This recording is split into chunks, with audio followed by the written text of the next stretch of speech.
50, 1048 kalau nggak salah tepatnya. Mereka bersedia membatalkan dengan sendiri atau sukarela. Dari 1.750. Nah, sisanya ini lagi proses pendekatan, Pak. Pak Menteri, terima kasih penjelasannya. Tapi saya jadi begini ya. Dalam skenario apapun, yang rugi masyarakat. Baik dalam hal kesalahan tata kelola, tata administrasi, tata boga, tata hantu belau itu, yang sial masyarakat. Ada sertifikat nih, dia beli. Dia tidak tahu menau, dia beli. Oke? Ternyata itu bermasalah, tata administrasi. Dia beli tanah itu pakai uang, Pak. Jangan-jangan uang pensiunnya, Pak. Yang sial dia, Pak. Ketika terjadi tumpang tindih pun oleh negara, yang dirugikan rakyatnya lagi, Pak. Di mana tanggung jawab negara di situ? Saya beli tanah nih. Setelah saya modal, nanam, semua kehidupan saya curahkan di situ. Negara bilang, tumpang tindih, mati kau situ. Gimana kita ini bernegara? Gimana kita bernegara kayak begini? In any skenario, rakyatnya jadi korban. Gimana sih? Mana dong? Apakah salah tata kelola, salah administrasi mewajibkan negara mengganti rugi? Apa tidak? Rakyatnya kan gak ikut bersalah. Dia beli tangan kedua misalnya sudah sertifikat. Kalau bukan sertifikat, apalagi alas hak yang bisa dipertanggungjawabkan. Kok dia juga yang dikorbanin? Hal yang sama kalau itu tumpang tindih. Jangan-jangan dari nenek moyangnya sudah di situ, tiba-tiba dikasih konsesi tambang, tumpang tindih.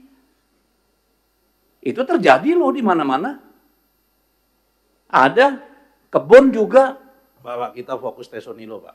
Ya, ini kan bicara umum juga. Nah, Tesonilo hanya satu kasus, Mas. Kita fokus Tesonilo, Pak. Mohon maaf. Enggak apa-apa. Ini mahal nih kita duduk di sini, Pak Menteri. Tolonglah dengarkanlah. Ini saya cuma nyambungin suara rakyat, Pak. Kalau saya nggak ada persoalan saya dengan tanah beginian. Ini suara rakyat yang saya terima, Pak. Apa yang bisa kami pegang, Pak? Kalau sertifikat hak milik pun bukan jaminan. Dan ketika ada persoalan kami juga korbannya. Bagaimana saya menjawabnya, Pak Menteri? Silakan, Pak Menteri. Penjelasan saya sudah jelas, Pak. Ya. Saya pikir sudah jelas, Pak. Problemnya memang di regulasi dan karena itu kita Pak segera, kalau saya minta ini udah 2 kali kami minta di komisi ini, pemerintah segera ajukan RU Pertanahan dan Tata Ruang. Inisiatif pemerintah. Segera Pak, untuk menunjukkan itikat baik pemerintah kepada, kalau enggak kita yang ngajuin, kalau ngajuin berarti itikat baik DPR. Kita tunggu pemerintah. Ya. Jadi jangan sampai tadi, ini kan problem yang kami tahu Pak Menteri ini serba terbatas kewenangannya, tahu betul kami. Tapi pertanyaan filosofis, pertanyaan yang tadi diajukan oleh Pak Deddy Sitorus dan para anggota, itu jalan keluarnya adalah kita harus segera membuat produk legislasi yang lebih progresif. Oke, gini Pak, itu satu hal soal masalah perubahan legislasi undang-undang pertanahan. Tapi kita kembali kepada Tesonilo tadi, Pak. Kita kembali ke situ aja. Kalau memang di situ memang ditetapkan hutan, kan memang hutan nggak boleh disertifikatkan, Pak. Kita kan nggak bicara masalah terlanjur nggak terlanjur, Pak. Kita bicara masalah di situ udah ditetapkan, dan ketetapan hutannya itu udah lama, Pak. Ini kan memang ada kesalahan. Kesalahannya apa? Kenapa dulu itu hutan dijadikan redistribusi aset? Dan kemudian di pihak internal kami, di orang BPN juga ada kesalahan. Kenapa tahu hutan kok itu kemudian disertifikatkan? Kan atas kesalahan ini direvisi, Pak. Kalau memang ada itu hutan. Nah, kalau kemudian ada korban, kami tadi sudah jelaskan.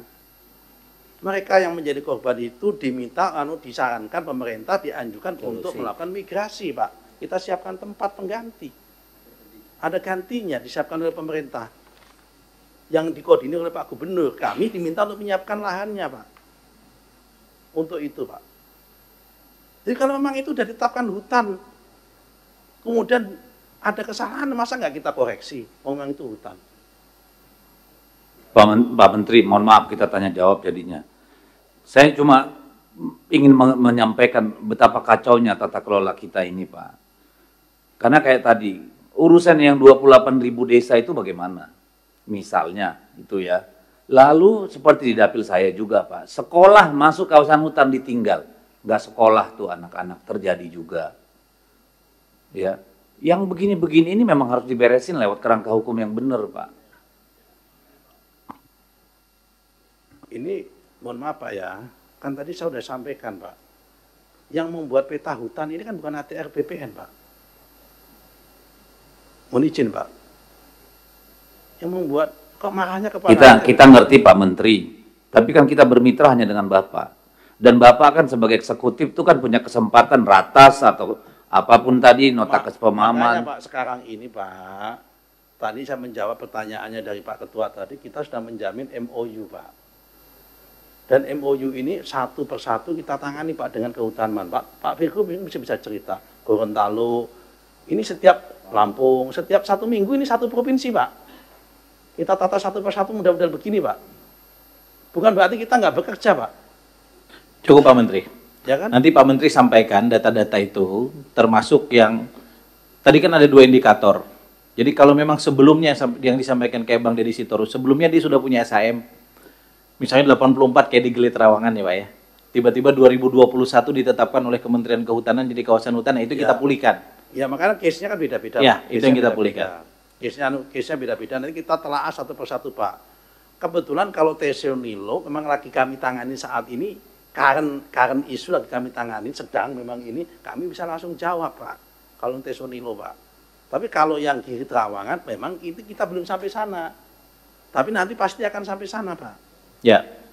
Gitu Pak. Izin Makasih, pimpinan, makanya ini kan usulan Pak. Saya kan tadi melemparkan contoh itu, kasus itu hanya sebagai contoh.